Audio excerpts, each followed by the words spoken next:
Tra Jesolo e Portogruaro abbiamo 1400 persone che si vaccinano, si tratta di anziani prevalentemente, tra prima e seconda dose, però dobbiamo raddoppiare. Per rispettare il piano vaccinale della Regione Veneto ci stiamo organizzando, dobbiamo arrivare a vaccinarne circa 2300 al giorno.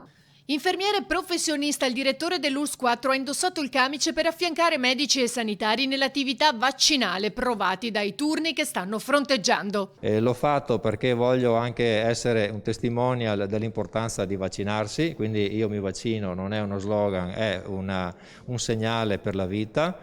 E l'ho fatto anche per i tanti medici e infermieri di questa azienda che stanno lavorando da un anno e sono veramente stanchi nella lotta contro il Covid, e così è un modo anche per essere al loro fianco. Sul fronte della lotta al virus, al Covid Hospital di Jesolo verranno avviate le terapie monoclonali, con novità anche sul fronte delle cure domiciliari. L'attività di immunizzazione proseguirà poi per il personale scolastico, polizia locale, protezione civile, pazienti oncologici. I servizi essenziali, abbiamo anche il personale degli studi medici, dei medici di medicina generale, e poi abbiamo le classi d'età del 38, del 39, e completiamo la classe 40, chiaramente man mano poi scenderemo anche coinvolgendo i medici di medicina generale nella vaccinazione, quindi dagli ottantenni in giù.